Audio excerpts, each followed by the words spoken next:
Ayat yang ke-14, waktu pesta itu sedang berlangsung, Yesus masuk ke bait Allah, lalu mengajar di situ. Maka heranlah orang-orang Yahudi dan berkata, bagaimana orang ini mempunyai pengetahuan demikian tanpa belajar? Jawab Yesus kepada mereka, ajaranku tidak berasal dari diriku sendiri, tetapi dari Dia yang telah mengutus aku. Barang siapa mau melakukan kehendaknya, ia akan tahu entah ajaranku ini berasal dari Allah, entah aku berkata-kata dari diriku sendiri. Barang siapa berkata-kata dari dirinya sendiri, ia mencari hormat bagi dirinya sendiri. Tetapi barang siapa mencari hormat bagi Dia yang mengutusnya, ia benar dan tidak ada ketidakbenaran padanya. Bukankah Musa yang telah memberikan hukum Taurat kepadamu? Namun tidak seorang pun di antara kamu yang melakukan hukum Taurat itu. Mengapa kamu berusaha untuk membunuh aku? Orang banyak itu menjawab, engkau kerasukan setan. Siapakah yang berusaha membunuh engkau? Jawab Yesus kepada mereka, hanya satu perbuatan yang kulakukan, dan kamu semua telah heran. Jadi, Musa menetapkan supaya kamu bersunat. Sebenarnya, sunat itu tidak berasal dari Musa, tetapi dari nenek moyang kita, dan kamu menyunat orang pada hari Sabat. Jikalau seorang menerima sunat pada hari Sabat, supaya jangan melanggar hukum Musa, mengapa kamu marah kepadaku karena aku menyembuhkan seluruh tubuh seorang manusia pada hari Sabat? Janganlah menghakimi menurut apa yang nampak, tetapi hakimilah dengan adil. Amin. Amin. Mari kita mengakui iman kita, Yesus adalah Kristus, anak Allah yang hidup. Yesus adalah Kristus, anak Allah yang hidup. Mari kita saling memberi salam, mari kita mengasihi Allah dan mengasihi sesama. Kita mengalah Allah dan mengasihi sesama. Judul khotbah hari ini adalah bukan sekedar lahiriah tetapi hakikat. Bacaan hari ini diambil dari Yohanes pasal 7 ayat 14 sampai dengan 24. Sebagai pengantar, mulai tahun ini kita semua sedang menantang diri kita setiap hari untuk mempraktikkan iman kita. Setiap hari membaca satu pasal Alkitab, berdoa 1 jam, berolahraga 30 menit, melakukan satu tindakan kasih, dan mengucapkan satu pengakuan syukur. Ini bukan sekedar PR, tugas, dan beban, melainkan sebuah komitmen agar iman kita tidak berhenti pada bentuk lahiriah, tetapi sungguh-sungguh dihidupi dalam kehidupan nyata. Sebab iman tidak dibuktikan hanya dengan mengetahui, tetapi dengan menjalani. Firman Tuhan baru benar-benar kita kenal sebagai firman Allah ketika kita mempraktikannya. Pada saat itulah kita mengalami bahwa janji-janji Alkitab bukan sekedar tulisan, melainkan janji Allah yang setia dan firman yang hidup, yang bekerja dalam hidup kita. Dalam Ibrani pasal 4 ayat 12, sebab firman Allah hidup dan kuat dan lebih tajam daripada pedang bermata dua manapun, ia menusuk amat dalam sampai memisahkan jiwa dan roh, sendi-sendi dan sumsum. Ia sanggup membedakan pertimbangan dan pikiran hati kita. Jika Alkitab hanya dipelajari sebagai pekerjaan intelektual, kita mungkin bertambah pengetahuan, tetapi belum tentu makin mengenal Allah. Membaca Alkitab taat ketaatan akhirnya hanya berhenti pada ajaran moral yang tidak mengubahkan hidup. Hanya ketika kita taat kepada firman, kita akan mengalami bahwa firman itu adalah suara Allah yang berbicara kepada kita. Kiranya komitmen perjanjian iman yang kita jalani ini tidak berhenti pada sekedar mencentang daftar, memberi poin, tetapi menjadi perjalanan iman untuk mengalami keintiman dari lebih dalam dengan Tuhan dan memulihkan hakikat iman kita. Kiranya kita makin mengenal siapa Allah, siapa Yesus, siapa Kristus, siapa diri kita, betapa besar kasih-Nya kepada kita, dan apa yang hendak Ia kerjakan melalui hidup kita. Dengan menerapkan firman yang kita dengar, Kiranya kita dibentuk menjadi murid Kristus yang menghidupkan banyak orang dan saling membangun satu sama lain. Kiranya seluruh jemaat kebaktian berbahasa Indonesia di Gereja Yewon menjadi umat yang memegang teguh hakikat iman, menerima setiap orang dan melampaui segala keadaan serta peristiwa hidup sehingga hidup dalam kemenangan yang berkelimpahan di dalam Tuhan. Pokok bahasan yang pertama adalah kasih Allah yang menghidupkan. Dalam ayat 14 sampai dengan 15, waktu pesta itu sedang berlangsung, Yesus masuk ke bait Allah lalu mengajar di situ. Maka heranlah orang-orang Yahudi dan berkata, bagaimanakah orang ini mempunyai pengetahuan demikian tanpa belajar? Jawab Yesus kepada mereka, ajaranku tidak berasal dari diriku sendiri, tetapi dari Dia yang telah mengutus aku. Yesus tidak menampakkan diri secara terbuka ketika ia pergi ke Yerusalem, tetapi melainkan pergi secara diam-diam. Namun pada pertengahan hari raya Pondok Tahun, Yesus naik ke bait Allah dan mulai mengajar secara terbuka. Hal ini menunjukkan bahwa pelayanan Yesus berlangsung sesuai dengan waktu yang telah ditetapkan Allah, yaitu dalam Kairos, waktu Allah yang tepat. Orang-orang Yahudi heran dan berkata, bagaimanakah orang ini mempunyai pengetahuan demikian tanpa belajar? Ungkapan mempunyai pengetahuan demikian di sini tidak sekedar berarti bisa membaca huruf, melainkan menunjukkan pada pemahaman yang mendalam dan kemampuan menafsirkan kitab suci. Pada masa itu, untuk menjadi seorang bayi yang rabi yang mengajar, seseorang harus belajar bertahun-tahun di bawah bimbingan rabi yang berotoritas melalui pendidikan resmi. Pada para rabi yang demikian biasanya mengajar dengan mengutip otoritas sebelumnya dengan mengatakan, rabi berkata demikian. Hal ini mirip ungkapan di Korea dahulu, kongsi berkata demikian. Namun pengajaran Yesus sangat berbeda. Yesus mengajar dengan berkata, aku berkata kepadamu sesungguhnya. Sebab Yesus bukan menyampaikan ajaran yang ia terima dari rabi lain, melainkan ia sendiri adalah sumber firman. Bahkan firman itu sendiri yang menjadi manusia.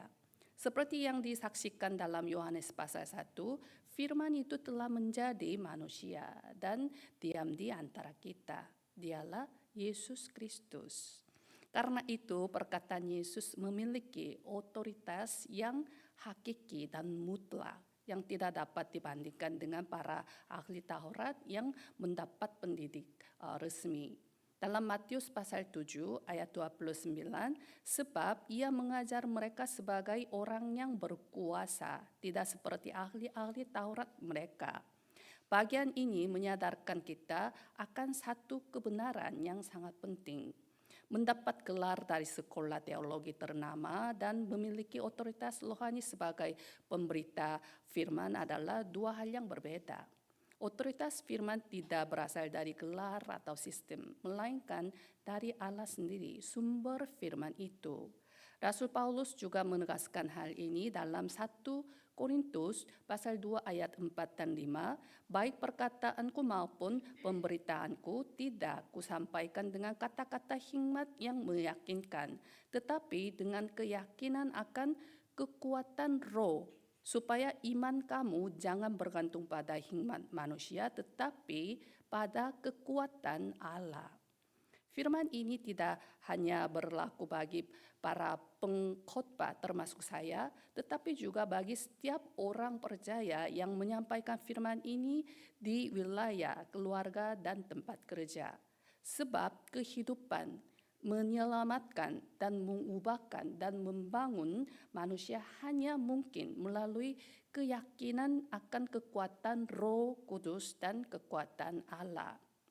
Dalam ayat 17 sampai dengan 18, barang siapa mau melakukan kehendaknya, ia akan tahu entah ajaranku ini berasal dari Allah, entah aku berkata-kata dari diriku sendiri. Barang siapa berkata-kata dari dirinya sendiri, ia mencari hormat bagi dirinya sendiri. Tetapi barang siapa mencari hormat bagi dia yang mengutusnya, ia benar dan tidak ada ketidakbenaran padanya. Yesus berkata bahwa hanya orang yang mau melakukan kehendak Allah yang dapat membedakan apakah ajaran ini berasal dari Allah atau berasal dari manusia. Lalu, mengapa orang-orang Yahudi tidak dapat mengenali asal-usul perkataan Yesus? Mengapa mereka tidak dapat membedakan apakah ajaran Yesus adalah firman Allah atau sekedar perkataan manusia? Sebabnya sederhana, karena mereka tidak memiliki hati untuk melakukan kehendak Allah. Seandainya mereka sungguh-sungguh rindu melakukan kehendak Allah, mereka pasti akan mengenali suara Allah di dalam perkataan Yesus. Namun, mereka tidak mendengarkan firman dengan sikap taat, melainkan menilainya dengan ukuran tradisi, adat istiadat, dan standar mereka sendiri. Firman ini juga merupakan pesan yang sangat penting bagi kita yang hidup pada zaman ini. Pemahaman firman tanpa praktik tidak akan menghasilkan pengenalan yang sejati. Jika kita hanya menganalisa firman secara teori dan logika serta hanya menilai apakah firman itu sesuai dengan tradisi atau tidak, kita tidak akan mengenal kehendak Allah. Tanpa ketaatan, diskusi Alkitab dan penilaian terhadap khotbah hanya berdasarkan standar pribadi tidak akan membawa kepada pencerahan rohani yang sejati. Kiranya seluruh jemaat kebaktian berbahasa Indonesia di Gereja Yewon hidup seturut dengan firman Tuhan dan oleh kuasa kasih serta firman yang Tuhan berikan dari atas menjadi terang dan garam bagi dunia serta hidup sebagai pemenang dalam Kristus. Pokok bahasan yang kedua adalah keadilan Allah yang membangun. Dalam ayat 19 sampai dengan 21, bukankah Musa yang telah memberikan hukum Taurat kepadamu? Namun tidak seorang pun di antara kamu yang melakukan hukum Taurat itu. Mengapa kamu berusaha membunuh aku? Orang banyak itu menjawab, engkau kerasukan setan. Siapakah yang berusaha membunuh engkau? Jawab Yesus kepada mereka, hanya satu perbuatan yang kulakukan dan kamu semua telah heran. Yesus tidak berkata demikian kepada orang Yahudi biasa, melainkan kepada anggota Sanhedrin, yaitu para pemimpin agama Yahudi. Dengan tegas, Yesus berkata bahwa tidak seorang pun di antara kamu yang melakukan hukum. Mereka adalah orang-orang yang menganggap diri sebagai pengikut hukum Taurat. Mereka berusaha dengan rajin berpuasa, dengan rajin memberikan persepuluhan dengan teliti dan memelihara peraturan Sabat dengan ketat. Namun justru kepada mereka Yesus berkata, tidak seorang pun di antara kamu yang melakukan hukum. Mengapa Yesus berkata demikian? Karena mereka telah kehilangan hakikat hukum Taurat dan hanya memeliharanya secara lahiriah sebagai ritual keagamaan. Hakikat hukum Taurat adalah menghidupkan, menyelamatkan manusia, mengasihi Allah, dan mengasihi sesama, serta mewujudkan keadilan Allah dalam kehidupan secara nyata. Yesus juga menegur niat mereka yang hendak membunuhnya, karena hal itu jelas melanggar hukum Taurat. Namun mereka menyangkalnya seolah-olah tidak pernah mempunyai niat demikian. Bahkan mereka menuduh Yesus kerasukan setan. Dalam ayat 22 sampai dengan 24, jadi Musa menetapkan supaya kamu bersunat. Sebenarnya sunat itu tidak berasal dari Musa, tetapi dari nenek moyang kita. Dan kamu menyunat orang pada hari Sabat. Jikalau seorang menerima sunat pada hari Sabat, supaya jangan melanggar hukum Musa. Mengapa kamu marah kepadaku? Karena aku menyembuhkan seluruh tubuh seorang manusia pada hari Sabat. Yesus menyingkapkan pertentangan logis orang-orang Yahudi. Mereka melakukan sunat pada hari Sabat. Pada hari ke-8 setelah seorang bayi lahir, meskipun hari itu jatuh pada hari Sabat. Untuk mempertahankan tanda lahiriah sebagai umat perjanjian, mereka mengizinkan pelanggaran aturan Sabat. Namun ketika Yesus menyembuhkan orang sakit secara menyeluruh dan menyelamatkan jiwanya, mereka justru mengecamnya. Mereka berpegang pada bentuk lahiriah, tetapi marah terhadap pemulihan hidup yang merupakan hakikat sejati. Hakikat hari Sabat adalah mengucap syukur dan memuliakan Allah yang telah membebaskan kita dari perbudakan iblis dan menghidupkan kita, menyelamatkan kita, serta mengakui bahwa Allah adalah Tuhan atas seluruh hidup kita. Hari Sabat adalah hari ketika sebagai anak-anak Allah yang telah dipulihkan hubungan dengan Dia, kita menghentikan segala kekhawatiran dan kembali mendengarkan suara, pikiran, dan hati Tuhan, hati Allah untuk meneguhkan identitas kita di hadapannya.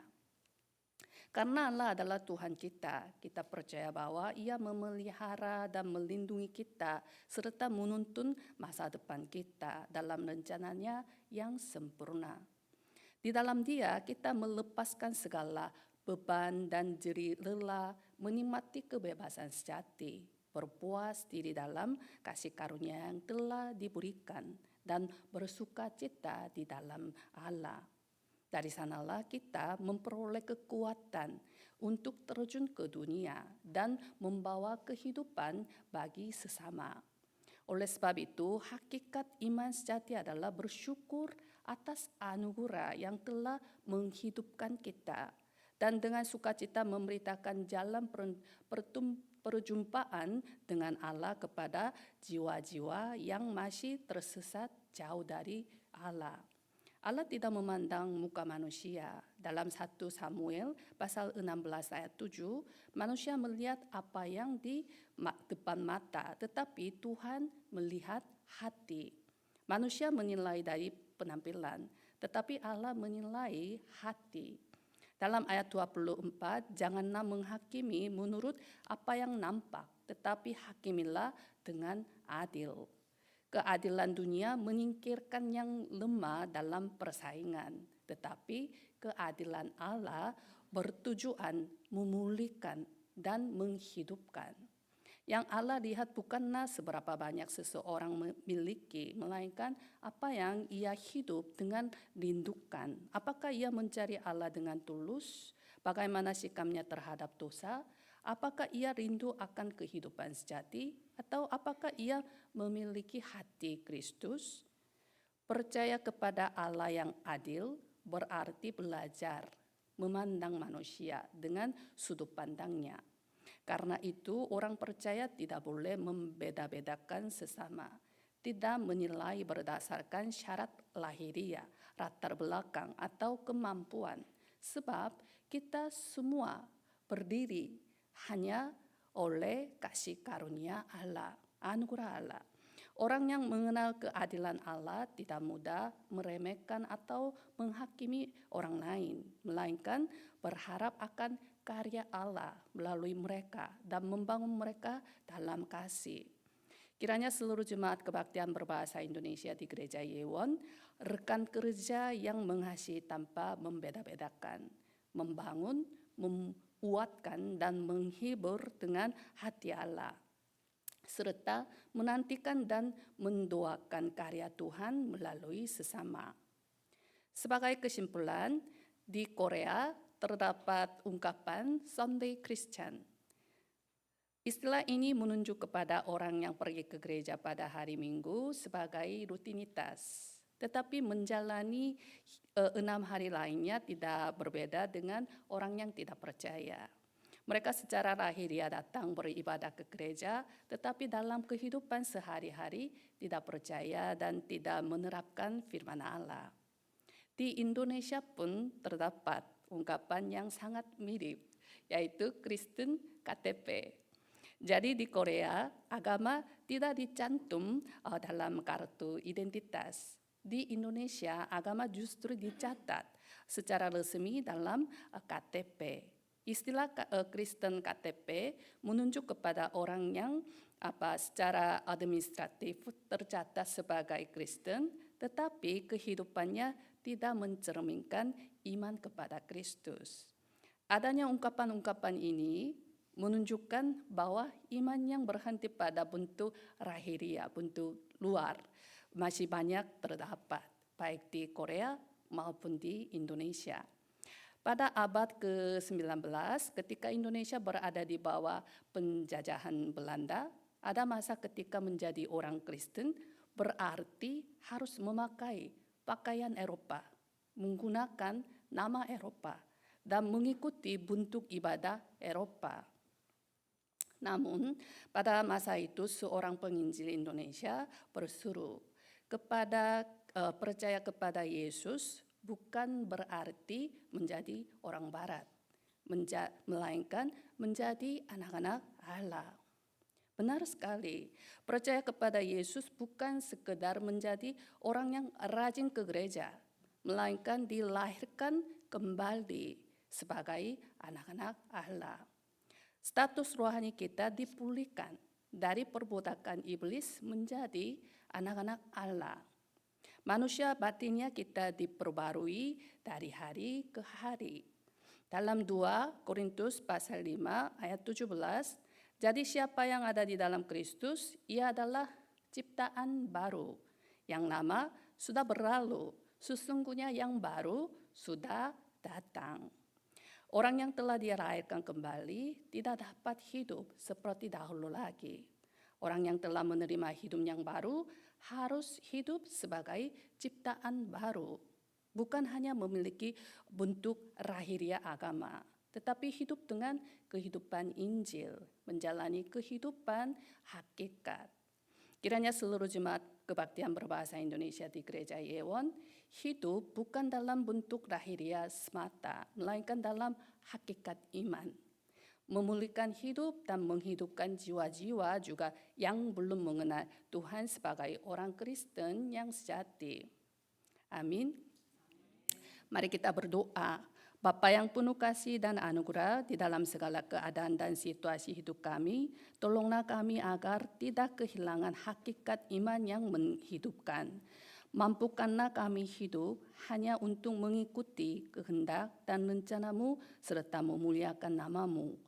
Setiap hari pertemukanlah kami dengan Engkau melalui firman-Mu, agar kami sungguh mengenal siapa Engkau, siapa diri kami di hadapan-Mu, betapa besar kasih-Mu kepada kami, dan apa yang ingin Engkau kerjakan melalui hidup kami. Tolonglah kami bukan hanya menjadi pendengar firman, melainkan pelaku firman, sehingga melalui hidup kami banyak orang dihidupkan dan saling dibangun sebagai murid-murid Kristus. Bentuklah kami menjadi rekan sekerja Injil yang saling mengasihi, membangun, menguatkan, dan menghibur dengan hati Allah. Ajarlah kami untuk saling menantikan karya-Mu, saling mendoakan dan setia, meneguhkan satu sama lain sampai akhir. Dengan firman kekuatan dan kasih yang Engkau berikan dari atas, mampukanlah kami menjalankan panggilan sebagai terang dan garam di tengah dunia, dan hidup dalam kemenangan setiap hari. Kami mengucap syukur untuk semuanya ini, dan kami berdoa di dalam nama Yesus Kristus. Amin.